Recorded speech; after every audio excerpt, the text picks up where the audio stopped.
Welcome, one and all, to the Always Bayern Chelsea show. Today is April 20th, 2024. We had a couple of matches today that were fresh off of a nice win for Bayern Munich, 5-1 against Union Berlin, and a devastating loss for Chelsea, 1-0 in the FA Cup semifinals against Manchester City. We're going to go over all of those things and more right here, right now. Thanks for tuning in. I would call this podcast the Always Bayern pod if it weren't for the Chelsea women today, because frankly the Chelsea men do not deserve to be on the name of this beautiful podcast. We'll get into that in a little bit here, but I first wanted to start off with a note on the Chelsea women because they went into Barcelona today and got a one. They did go in. They got a 1-0 victory in the first leg of the Champions League semifinal. Barcelona had not been beaten, I don't think, all season. They're widely known as the best team in the world right now for women's professional soccer. Chelsea went in there in Emma Hayes' last run as manager before she goes over to the United States, got a 1-0 victory. Erin Cuthbert providing the one goal. Beautiful performance, and I had to start it off with that because that was a shining light for Chelsea today, something the men couldn't get done, but I'm really happy to see the women get it done. Just awesome to see. Thanks for that note, and thanks for coming in so hot and fired up too. I'm ready to hear this fresh reaction. You'll get a fresh reaction because we just watched the game, and frankly, I think it's an opportunity that Chelsea are going to look back on the rest of this season, off-season, start of next season, and think, wow, we wasted that chance. We wasted the opportunity against a tired, slightly looking dead City team that came off 120 minutes of game action in the Champions League. They wasted that chance to beat that tired team. Chelsea wasted it. They can really only look at themselves, missed chances. We'll talk about those missed chances and what players missed them. But I'm not even going to complain about the referee today. We'll mention it, but Chelsea did this to themselves today, and I'm just very disappointed in the result. Very disappointed. Yeah, I was watching the match along with you there on the dual screen television setup so we could watch both Bayern and Chelsea at the same time in the same place, which was a beautiful experience to say the least. But unfortunately, the result for Chelsea, as you mentioned, was not as beautiful. Hopefully, it's going to be a learning experience for this young squad, but they did have a golden opportunity, like you said, to move on to the final against Man United, most likely, and secure a spot for some European football. So that definitely blows.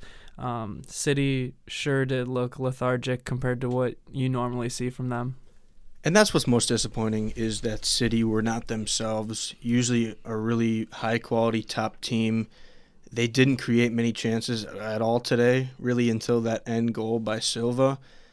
What's disappointing as well is I thought Pochettino really had a solid plan, got them a ton of chances, really. Not a ton maybe, but decent amount of shots on target, and they weren't putting them away. On the counterattack, they were set up perfectly, but then either couldn't find the right pass, couldn't choose the right pass, or simply missed the goal scoring opportunity.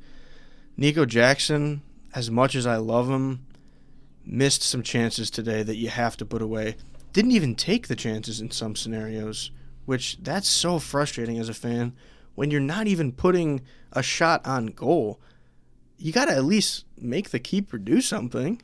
Yeah, I felt the same way about Jackson today. 2 in a row where he should have scored a little kind of 1v1 action with the goalkeeper, City's backup goalkeeper. And couldn't put away the first one. And then I believe it was Palmer who laid a perfect ball for a header that was just so weak. And then, maybe 20 minutes, maybe 10 to 20 minutes before that, Jackson had another kind of breakaway one-on-one situation and didn't even shoot. Didn't shoot, tried to lay off a pass that didn't even find a teammate to not get even a shot on target. in that first chance was wildly frustrating. The Palmer one, where he could have headed it in, is frustrating just because at this point Cole Palmer must be thinking, boy, am I the only person on this squad that knows how to put the ball in the back of the net? Yeah. What did you feel about Palmer in the lineup choice today? Because I agree with what you said about Poch in general. I think he did everything he could have possibly done to set them up for success in terms of the chances that they had versus the chances that City had. But a little bit of an irregular lineup. My one indictment on Poch for this match is the lineup choice. It's a lineup that they went with against Sheffield United when they drew. Don't love it just because Conor Gallagher ends up kind of playing on the left wing because you have Noni in there playing on the right wing. Palmer isn't really in his strong spot. He's kind of going all over the place, but he's just not controlling the ball as much when they have that lineup out there. I preferred earlier in the week against Everton when Enzo was out, Gallagher dropped back to pair with Caicedo in the midfield pivot, and that gives Palmer all the space that he needs to kind of control the attack and lead the team in that way. So it was frustrating to see that out of Pochettino, but based on the way they played, you really can't say that he was to blame because they had those opportunities, as I've mentioned. Substitutes as well, you really can't blame Poch for much. They didn't have much of an impact, but they were probably the right moves to make. Sure.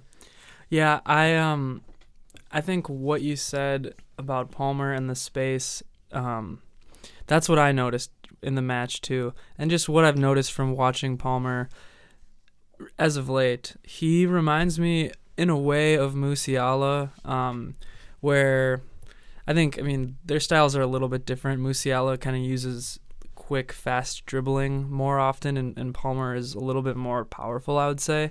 But the fact that they both utilize space so well, when they have a little bit of space, it's like almost completely over for the defense for either one of them. And that's what I noticed today with the lineup, or maybe it was how City was defending. It was tough for me to tell, but Palmer didn't have the space that he usually has, and then the space that he becomes so dangerous in.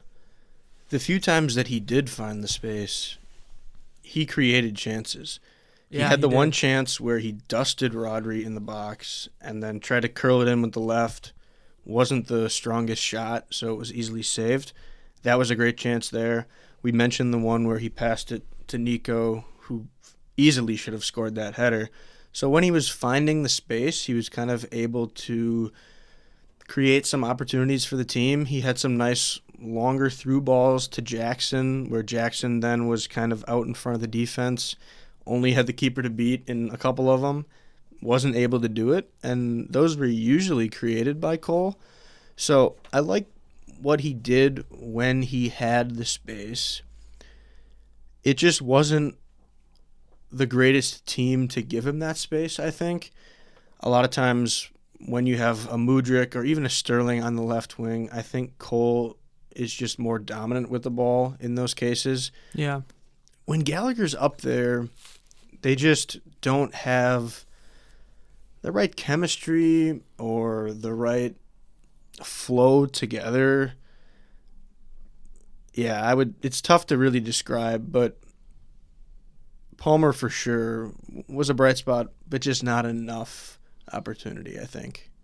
Yeah, I kind of noticed today in the Chelsea City match that it seemed like play was completely taking place on either end. You know, I don't know, I guess exactly how normal that is versus how irregular that is, but I'm just thinking about it in my head compared to the Bayern and Arsenal game last week, where a lot of the play really happened in kind of the midfield and just that area of the pitch, whereas like this match, I feel like things were happening on either end. Beginning of the match, it seemed really nervy on both teams, and then maybe at the end, they were both pretty spent, so maybe that's why it seemed like that was what was going on, but I don't know, just something that I noticed. I think that was probably because City was clearly tired, so they usually dominate possession. They certainly were at times, ended with, in the 60s for possession. So Yeah. They would have it at one end. Chelsea would potentially counter at times, kind of take it to the other end. Not a lot of battle in that midfield just because City has not the freshest legs and weren't able to recover the ball quickly as they normally would. Yeah. And those counters for Chelsea, I mentioned this a little bit, but just not good enough. There were plenty of times where they just couldn't dribble. Yeah. I noticed that too. It seems I think I agree with what you're saying and how the tiredness that City had and just Chelsea's style with the counters today. But I don't know. It was just something that I thought about because I'm thinking about the Bayern and Arsenal match, and when either one of those teams had possession, a lot of times, and this is like classic Tuchel ball, but he'll kind of keep the ball back towards the midfield even when you do have possession and kind of swing it around and then try to build something and break through, and that's kind of what I saw Arsenal doing too. But yeah, then this match was like almost the complete opposite of that. Bayern and Arsenal are both teams that like to dominate possession. They're quality, high-level teams, so they're going to have most of the possession. So you're going to see a game that's how you described because they're both used to that. They want to do that. That's the type of style of game they want to play. As I mentioned, I think Chelsea was going for the counterattack style of play today. I think so too. Created space and opportunity for them, but they just weren't able to get out of their own heads. I'm not sure if it's because they're young. I'm not sure if it's because they get scared when they see that they have a little bit of a chance. There was a time where Caicedo made a beautiful run. Somebody found him with the pass, but then two terrible touches kind of ends up falling over himself. Not even a chance at goal or with the cross. Chilwell, the same thing at the end, makes a beautiful run, sprints down the field, but then widens out to the left instead of going toward the goal. Yep. Again, is almost tripping over himself, doesn't even really get anything off when he should be going toward the goal and having a shot on goal. Mudryk, too, at the end there. Like, there was that foul on Kyle Walker, but then the corner, and yeah, that throughout the match, I was thinking to myself that Chelsea was pretty much one touch away from a goal a handful of times. Like you said, there would be two or three good touches in a row and then a bad touch or something would happen. And I'm sure a lot of that is a little bit of the youngness and the inexperience of the squad. But I can't really even picture in my head Chelsea playing that style of football where it's the, kind of swinging it back and forth, dominating possession. It doesn't. I don't know if it's just because I haven't seen it from them. It's not what Poch likes to do, but I can't even imagine that. And I'm just having this realization now, so it's kind of hard to articulate. They will dominate possession against a lot of teams that are worse, for sure, especially when they're playing at home. That type of swinging style they'll use when a team plays a low block. That's really all you kind of have to do is swing the ball around, try to find openings. But yeah, that wasn't it today for sure. Kind of just the result of playing a strong team like Man City. You mentioned Mudryk, and I don't want to have to do this, but oh no, I'm ready to have a little bit of a conversation, a heart-to-heart on Misha Mudryk, and he knows I love him. I think I'm always going to love him, but you need to be able to come off the bench and make an impact. He hasn't shown that he's been able to do that at all at his time at Chelsea. He's had some moments when he starts, and when he can get into the flow, he'll have his moments. He'll run fast, make some good passes, create chances for the team, but he just can't come off the bench and make that impact, which you have to be able to do if you're going to try to break into a squad of 11 and play consistently. Yep. And the mistakes that he makes hurt your team. At the end there, you mentioned it. Poor corner. Then he draws that foul on Kyle Walker. Great. Should have been a foul, probably not. But the ref is giving you this golden chance right at the end to cross one in from close range, which is easier than a corner spot, and you blast it over everybody, and it's the last play of the game for your team in the FA Cup. Nicely done, Misha.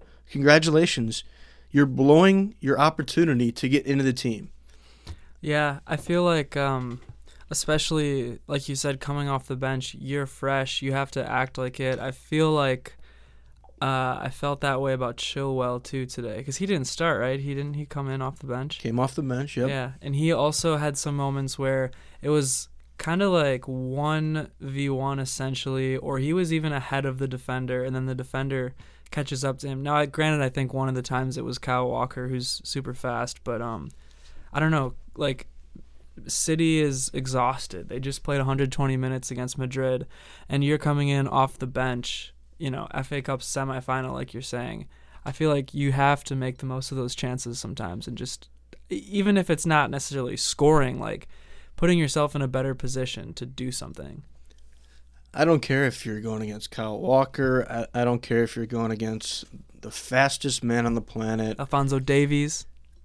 I don't care who it is. If you're Chilwell, you just have to do better. You got the fresh legs. Kyle Walker just played freaking 120 minutes against Real Madrid. He's gassed. He's now playing an entire game here. He's an old head. Right, and Chilwell, I think he just might be cooked at this point because he's not even that old, but he just continuously gets injured, doesn't show up in the big moments, doesn't show up in any moments, frankly. It's disheartening to see. He's supposed to be a vice captain, supposed to be our left back for the foreseeable future. I just don't know if there's anything positive I can say about him at this point. Yeah, I think Chelsea just needs a couple of those guys. I'm gonna say this as a joke, but I'm actually making a serious point. The Eric Dyer types, just guys who are a little bit older, a little bit more experienced, but also not injury prone or not, because I think a lot of those guys that maybe Chelsea has, or just in general players that Chelsea have getting injured, like it makes it really hard to play European football, be young, and also, be smart and everything, and handle the big moments on these knockout matches. Perfect segue into what I wanted to discuss next, because I want to take this time to give a giant bouquet of flowers to Thiago Silva. Yeah. Probably playing his last European final at Wembley. A beautiful, beautiful man with a beautiful family, a beautiful heart. A Chelsea guy through and through, even though he hasn't been here long, but I thought he looked great today. He's looked great lately. I think him and Trevor Chalobah have actually maybe been the best center back pairing that Chelsea has put out there all year. Well, he's one of those guys who I kind of was talking about, one of those veteran guys. Exactly, and he's 39 years old. Sure, he's not going to beat you with speed or agility or really any athleticism, but his IQ will always be there. He makes the right plays. He knows the positions to be in. He's a leader out there. And that's something Chelsea has really missed most of the year. They need guys like that. If they're going to go forward, #bring Silva back. I say that kind of tongue-in-cheek, but I also say it to say that next year they're going to have to bring at least a couple guys in with experience, I think. And whether that's getting some guys that are injured back or bringing new blood in or keeping Silva. You never know for sure. I know he's old and probably wouldn't play a lot, but you need guys, as you mentioned, the Dyers of the world that have experience and can lead the team out there and don't make mistakes when the going gets tough. Even if they don't play all that much, you need, well, for two reasons, I guess. You need them, one, for keeping players fresh. If you're playing European football, the truth is you just can't play every single match throughout the entire year. So you need guys that you can kind of like rotate in, or at least you can't play 90 minutes every match every year if you're playing European football. But then the other reason too is, and I have been seeing this with Eric Dyer, especially against Arsenal. There's guys like that who, like you said, they're not going to beat you with their speed or agility or their youngness. But for some reason, just certain matchups work for certain guys. And you do need guys like that on your roster. You do. You always are going to need experience. You can't just be this super young team that is always developing and always trying to learn and making these stupid mistakes. You're never going to be a top team like that. Right. And this is not a one-to-one comparison, but it's something that I noticed during the Bayern-Arsenal match, and I keep hearkening back to this because I don't know, for some reason maybe they're both fresh in my mind, whatever. I'm thinking about this match a lot. And this is something that I said to you off mic, and it sounds really, really mean. It sounds like a complete roast of Arsenal, and I promise I don't mean it like that.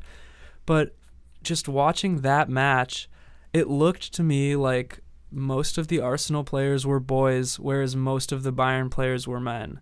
And I don't know if that's a mindset. I don't know if that's the Champions League prestige of being Bayern Munich or actual age, being older, whatever it is. But, I mean, that's what Chelsea needs, I think, is just a couple of those men.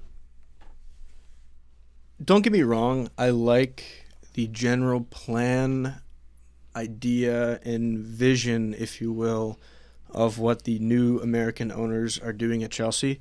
It's a very American thing to try to build a young team and then have success, hopefully, the next 5 to 10 years with that group of men. But you also have to realize, as we've been saying, that you need guys that can lead those young men, because that's exactly what it is. They're young and they need leaders. And you look at other teams that are dominating Europe and dominating domestically, they all have a great mix. Mm-hmm. And I get it's going to take time to get there for Chelsea. They got to find the right mix of guys. But the Real Madrids, the Cities, the Bayerns, a lot of these teams, the Liverpools of the world, they have a great mix of old, young. I understand Chelsea are just starting out with a new ownership group, and they're going to try to find their identity. And I hope they find it through a good mix of that, whether it's bringing in some guys, like I said, getting guys back, just some way to find that balance, I think will be really key over the next year to 2 years before they can really start to contend. I feel like Chelsea's close to it right now. I feel like they're close to that balance. And I think that Bayern honestly probably leans a little bit too old at this point. But just something about watching that Arsenal match, like I said, really opened up my eyes. I had so much faith in the Goretzkas, the Kimmiches, even guys who don't normally start but had to play because of injuries. I was completely confident in Rafael Guerreiro out there as a left winger. I never thought I would say that sentence in my life. But, and obviously when you're led by someone like Kane and then Neuer on the other end, you're just gonna have that sort of ability to play confident when you see how bad these guys want it. And then, yeah, like I said, guys like Goretzka, Kimmich, Neuer, guys who have won everything that there is to win before, mixed with, the Kanes and whatever, Musiala, Zane, like all these guys that clearly want it so bad. And I think this is a good way to wrap up this Chelsea discussion, because I think that experience that we keep talking about is so key. Great for Bayern. Agree with you that they're probably leaning a little old now. They also will be in search of that nice balance, and I think they'll get there. But to wrap this Chelsea conversation up, I think they are teetering on the edge of the breakthrough. I'm still excited about the path this team is on, the run that I think they can potentially make to end the year if they string some solid performances together. This is all experience you're gaining at this point. Yes, right now they won't be in Europe next year. Yes, they're not in top 4. They're not contending for the English Premier League title, but they're gaining a ton of solid experience. A Carabao Cup final against Liverpool that they should have won. A semi-final FA Cup again at Wembley against Manchester City that they should have won. So you can look at those two ways. You can say, okay, that really sucks. We're pathetic. We lost both. We're going to let this bring us down. Or you can say, okay, we're a young team. We're going to take what we learned from these matches and not only fight and use that determination to get better, but say, hey, we're always getting these chances. Let's go freaking take one next time and be the best team that we can be. And I'm looking forward to seeing how they bounce back. And I think they'll be able to. So I'm still very positive. I would agree with you, kind of looking in from the outside. I know it sucks right now, and it has to feel horrible watching that match, especially as a fan. But I think that this has to be a great experience for the players. And obviously it's all about what they do with that experience and how they take that going forward. But it has to be a great experience for them. And you hope that they can take that, the next time around. And I think that they will. I think as a Chelsea fan, you still have a lot to be hopeful and excited about. Look at the beautiful therapy of podcasting. I come in pretty fired up. Danny could see it. I wanted to say some things that were maybe scathing about Chelsea, but at this point, now that I've discussed it through, I came out feeling positive about this team. It's just beautiful. It sure is. Speaking of beautiful, why don't we talk about that Bayern match? That was a beautiful match. So today, Bayern traveled to the capital to face Union Berlin and got a 5-1, almost 5-0 victory. If it wasn't for a late stoppage time slip up, but yeah, there is really nothing you can say bad about this performance, I guess, unless you're Alejandro I was just gonna say it on ESPN. But yeah, Bayern came in to Berlin freshly off their Champions League hard-fought win against Arsenal, and frankly rested a lot of guys. You had guys like Sané, who reports are he couldn't even sit down after that Arsenal match. He's been battling through injury this entire, basically, second half of the season after his stellar, any positive adjective you can use, Hinrunde, in the first half of the season, for those non-German listeners. And he apparently said before the match against Arsenal that he'll play on one leg if he has to. So, yeah, there's a lot of debate about Sané and what's going to happen with him in the future. But right now, I just want to enjoy his playing. Well, I didn't expect to get that passionate about that right away. But yeah, Sané was resting, Musiala was resting. Obviously, Serge Gnabry, Kingsley Coman are both injured, so Bayern's attack looked a little bit different today. Then you have guys like Pavlovic and Mazraoui who are like half injured, kind of coming back from injury. So the first, I would say, 10-15 minutes of the match looked a little iffy, I guess. Berlin was getting a few chances. Bayern was also getting a few chances, but nobody scored. And then the breakthrough came in the 29th minute when Leon Goretzka had a rocket of a goal to the top of the net. Beautiful goal. He put it in a spot where you have zero chance to save that as the keeper. Yep. Perfect strike, I would argue. Set up by a beautiful pass. I believe that was the one that Tell hit to Goretzka. You had the dummy through the legs of Muller. I thought at first he did a back heel, but he just let it go through his legs perfectly to Goretzka, who he probably knew was there. Yep. And he put it right in the net. Yeah, that was the type of clever play that you expect to see out of Thomas Muller. There's some debate amongst the fans. Some people are members of the Muller Mafia, and they're very upset whenever he doesn't start, which is understandable. I was one of those people who actually thought he should have started against Arsenal. But now, what can I say? It was good that he didn't. But yeah, Muller got his 400th start in the Bundesliga today, scored twice in the 53rd and 66th minute, scored on the only match day 30, he's never scored in the Bundesliga, so that was extra sweet. Which I saw going in, thought to myself, okay, Jim, you see this stat, seems like he's probably going to score. You should place a bet on him to score. Unfortunately didn't. Love to see it from Muller, though. He is a guy that probably didn't need to start against Arsenal just due to his age and physicality at this point. I think he's a brilliant player still and knows how to make the right plays, especially in some of these Bundesliga match days. But Yeah, that's something to watch going forward too. Is how much time he's going to get in the Champions League compared to the rest of the Bundesliga season. Right. He's one of those guys who it like really depends on the coach and what they want to do. Tuchel didn't start him for most of the season. Now he's kind of been forced to start him due to injuries. I believe that he didn't play that much under Nagelsmann either.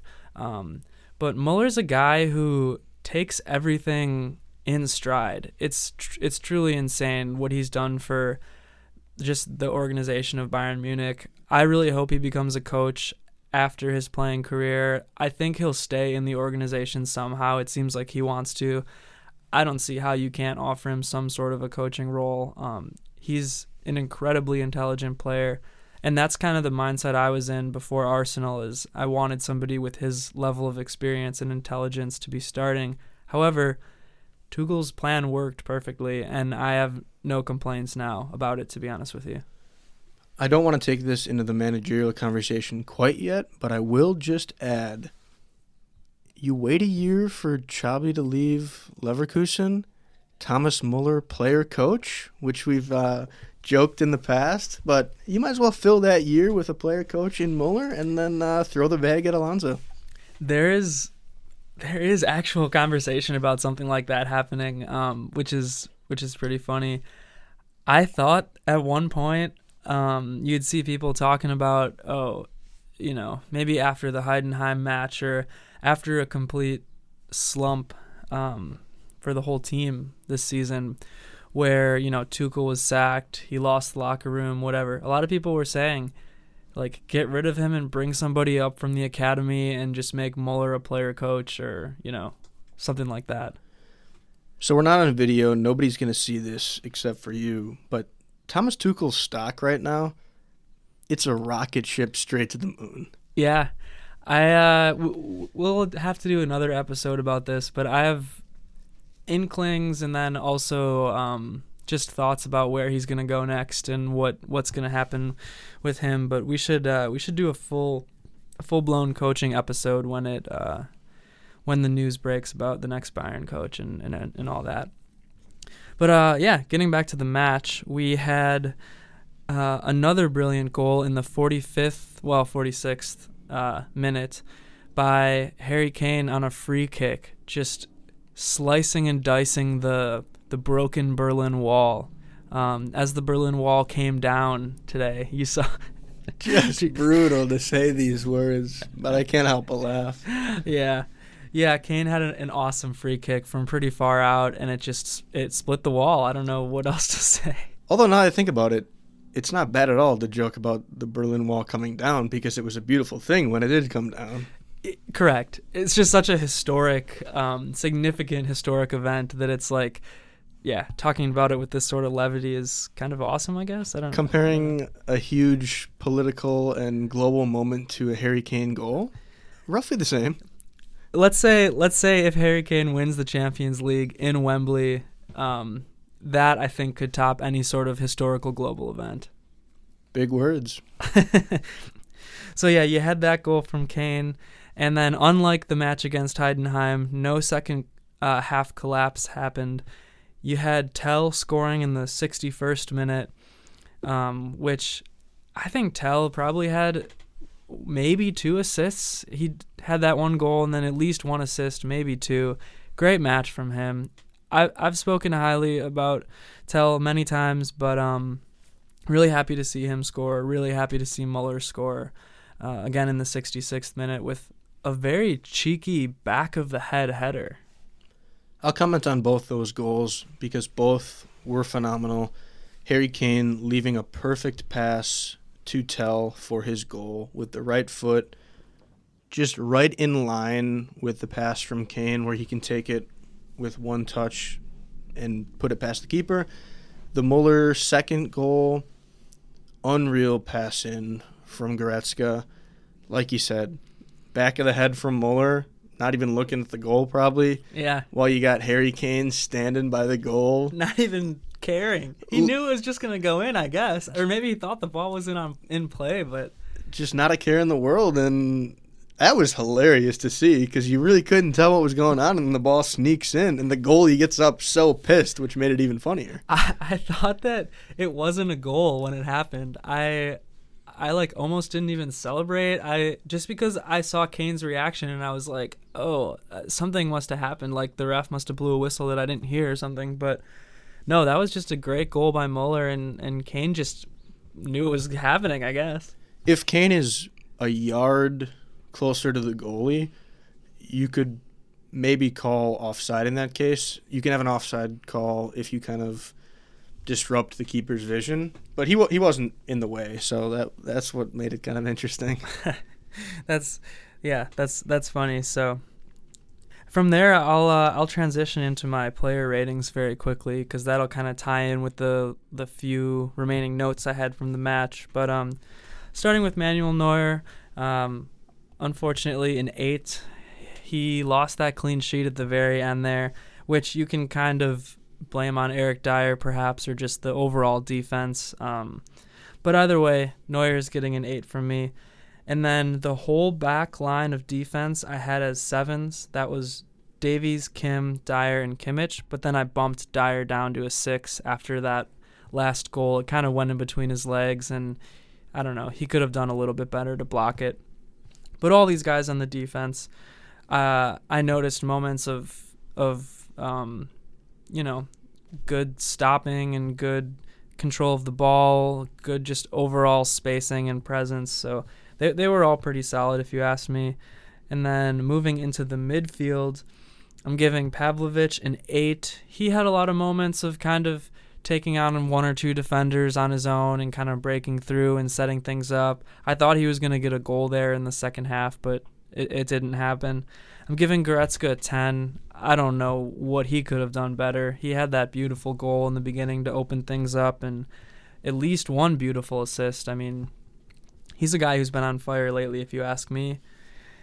And then moving up to the attackers, Chupo is the lowest attacker for me today. I'm giving him a 7. He did all right. He played maybe 55 minutes and then got subbed out, but nothing really to complain about from him. Just no goals, and I don't think he had any assists. Mueller and Tell, I'm both giving 9s. Almost perfect performances from both of them. I'm tempted to give them 10s. Mueller was kind of having a little bit of an iffy game until he scored his goal, so not completely perfect. Tell, I mean, he lost the ball, I guess, a couple of times, but you could almost give him a 10. And then Harry Kane, I'm giving a 9. I saw so many beautiful passes from Kane today, along with his free kick goal. And then Kane could have also had 2, maybe 3, but probably 2 goals today. He was just kind of all over, defending well, passing well. He is completely underrated as a passer, if you ask me. He's so good at setting people up to get the ball in stride and just, like you had made a comment when we were watching, where they don't even have to, take a touch. They can just kick it right and like in the case of Tell, score a goal. Yeah, Kane was outstanding, per usual. Only a few additional notes from me on specific players and kind of the general shape and performance of the squad of Bayern today. I thought the defenders and midfield specifically did a really outstanding job of tracking back when Union Berlin would try to counter. They had a player, number 16, don't know his name, but he had space to try to run multiple times. And it was a combination of him being slow and poor and Bayern's defenders really tracking back well. Dyer a couple times. Kim tracked back pretty well a couple times. Kim did too, well yeah. with that, yep. The midfield, I think, was just strong as well, kind of helping the defenders out. I think when you have a guy like Mueller out there, you need to pair him with other midfield options that can really be fast and quick and sturdy and know how to defend and be able to potentially make up for, not mistakes that Mueller would be making, but just his lack of athleticism with his age. Yeah, I completely agree. I think that for that reason, and this is one area where I'm going to give Tuchel a ton of credit, He started to use Pavlovic in the midfield and like moved Kimmich back to right back. But in my mind, Pavlovic, Goretzka, and Muller is the perfect pairing because Pavlovic can kind of link up that midfield to the attack, which Muller is also really good at. And then Pavlovic is a little bit more offensive. He can really dribble through players. And Goretzka has been amazing lately in this defensive midfielder role where Goretzka can kind of drop back, be that big body, track back like you're saying, and just take balls from the back line and just boot them all the way across the field. And then having that Pavlovic-Muller connection in the middle is so important, especially when you have a Musiala who likes to play in the middle, but I like when Musiala plays on the wing. And then a Zane or a Tell or a Coman or a Gnabry, like take your pick, is the other winger. And then Kane is the attacker. That's kind of been my favorite formation / style of Bayern when they're all healthy. But yeah, we'll see. We'll kind of see where that goes, what Tuchel decides to do once he has more options available. You comment on this a lot while we're while we're watching. I guess we do match our birthdays for those of you out there, so we're always matching technically. But Bombshell. I was going to say they interchange really well with each other. So you'll comment on, Kane is deeper than I'd like him to be. And that's fine. I think he needs to stay in the box more, but he'll interchange with Goretzka, who went up to score the goal, or with Muller, who can go up and score a goal, or Tell, or Pavlovic. Some of them will drop back in defense. You just really need that good communication and interchangeability with your midfield and some of your attackers, and I think Bayern does a really good job of that. Even their back line, I mean, you have Davies and you have Kimmich who push forward quite often too. Overlapping with the wingers, yeah, that's an essential part of being a fullback, and they're both good at that. Yeah. My final notes on the match, you had a couple of subs, which is just good to get players rest. You had Upamecano come in, you had Mazraoui come in, you had Leimer come in, you had Zaragoza come in, and you had one more guy who I wish I knew his name. Vronic or something like that. I think it has silent Z maybe. Yep. Yeah, that's a guy who I actually wonder if he was from the academy or something, because maybe I'm not a real fan, but I've never seen him before. We'll dedicate an entire episode to him in the summer. Yeah, so anyways, all those subs did fine, I think. Zaragoza had a couple of chances to do things, and he tried to take them. We'll have to talk more about him, too, at a different date, but he's the short little winger who came over from Spain, and some people say it's a language barrier thing. Some people say Tuchel refuses to even talk to him, but he just hasn't been used. He hasn't gotten any minutes, except for a few here and there. But overall, to recap, that is a great confidence building, momentum gaining, hopefully win for Bayern, and then we'll see what they can do next week against Frankfurt. But hopefully they build some of that momentum, guys get healthy, and they I was going to say go to Madrid, but the first leg is in Germany, and then go to Madrid strong and confident. Confidence will be key, definitely, over the next couple weeks before that Champions League semifinal. Okay, so I know you had a couple of more notes to talk about here at the tail end of this episode, but I'll steal one of them because some news broke the other day. I think it was either yesterday or 2 days ago, but it's now being reported and is true that Julian Nagelsmann is going to be extending as the coach of Germany, the German national team, meaning that he will not be the next head coach of Bayern Munich. Apparently, he was Bayern's plan B after Xabi Alonso, who we all know is staying at Leverkusen. But a Nagelsmann return is not in the cards. There's some reporting that a lot of people at Bayern liked him. Ibra was one of them. But there's a couple guys who are no longer technically part of the Bayern board, but they still hold a ton of weight, essentially, with their opinions, and a couple of those guys weren't super stoked on the idea of a Nagelsmann return. and that was, I guess, enough. And these are just all rumors, right? So who actually knows? But apparently that didn't necessarily sit super well with Nagelsmann. And why would it, frankly? Those are the things I saw too. Yeah, just a couple key players that still have a lot of sway with their words, which I understand if you're a club like that, especially Bayern, where they have no one owner or anything to make a final decision. Yeah. That can make it tough in certain instances when you're trying to come together and make a decision. You have to be a collective instead of just having one guy that can say, I'm putting my foot down, here's what we're doing. Yep. So we'll see where this goes now. We'll talk more about it, like we said. There's always things to talk about when it comes to managers in this sport, but Bayern is kind of running out of options right now, it seems. So we'll see what happens. Yeah, it'll be interesting to see. Like you mentioned earlier, we will definitely do a full episode when Bayern gets their man officially, and we'll talk through all the things that person will potentially bring to the table. But moving back to Chelsea for a quick minute here, I don't necessarily want to say a ton about the upcoming match with Arsenal. Not much to preview, really, just because we've talked so much about Arsenal over the last few weeks. Yeah, you made a joke. What is this, always Bayern, Chelsea, Arsenal at one point? Right, it essentially has been. We're just starting this pod and talking more about Arsenal than our own teams. But Chelsea do play Arsenal on Tuesday in London. We got a London derby, North London at Emirates Stadium. I'll just note that I think it's going to be a really tough match for Chelsea just because they're coming off this devastating loss at Wembley Stadium.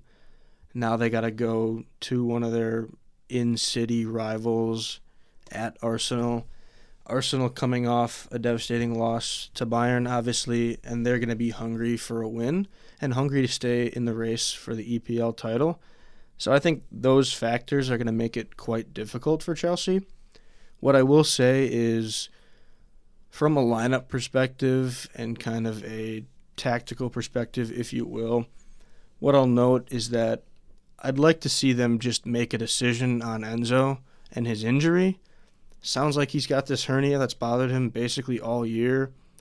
I think you just need to say we're either going to have him get surgery, we're going to bench him, or we're going to have him play through it. But it's creating this uncertainty, and I don't love Gallagher, Enzo, Caicedo all playing together right now as it is. So if I'm Chelsea, I think I'm just going to ride the rest of the year without Enzo. Have him get surgery if you want at this point. You're still kind of battling for Europe, but I think you can do it without him if you need to.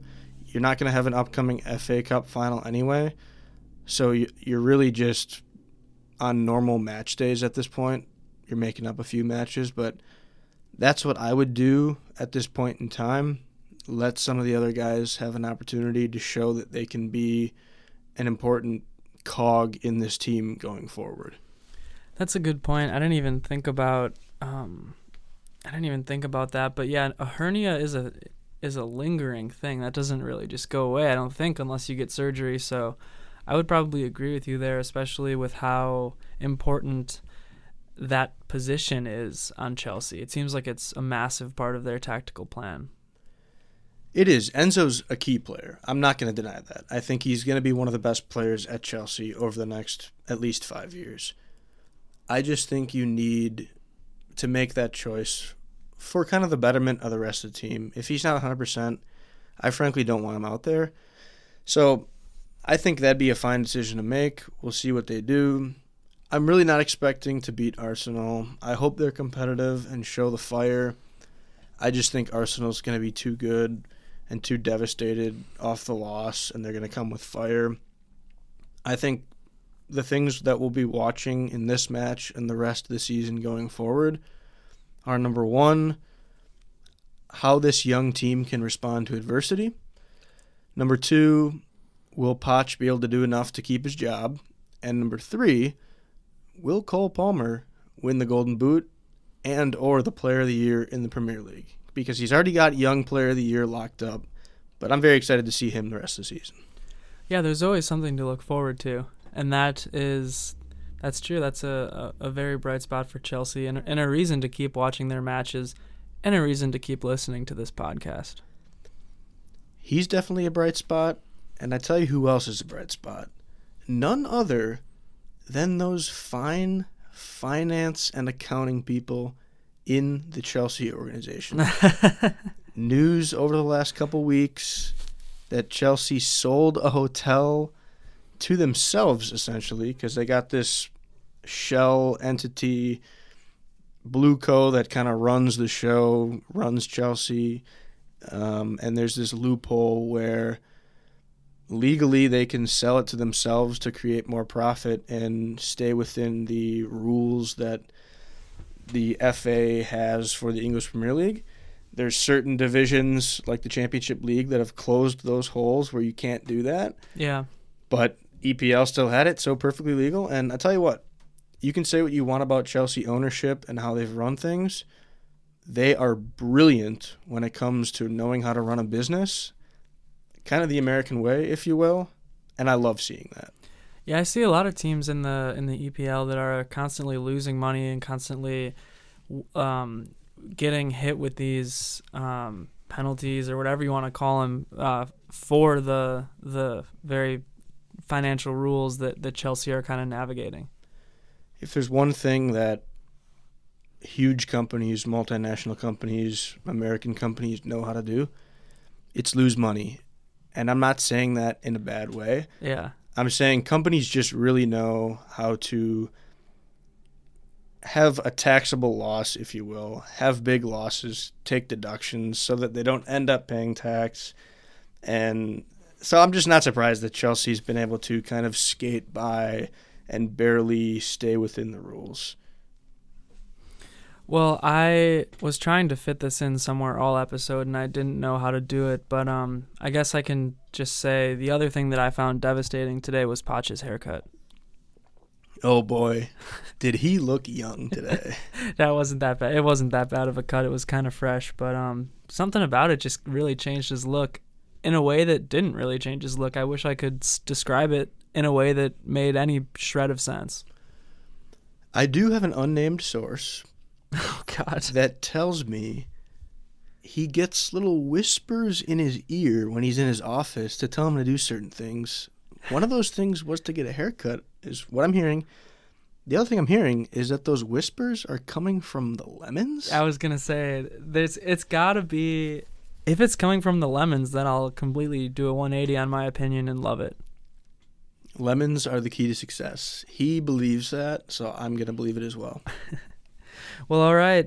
Stay on the lookout next week. We'll have a reaction to that big Premier League Chelsea Arsenal match, and we will have a preview for the weekend's matches. Bayern plays Frankfurt, which is shaping up to be a good, important litmus test / whatever you want to call it. Frankfurt's a good team, and I'm sure Bayern will rest a lot of key players ahead of Madrid, but it'll be a fun one at the very least. So stay tuned here. Stay tuned on YouTube, Apple, Spotify.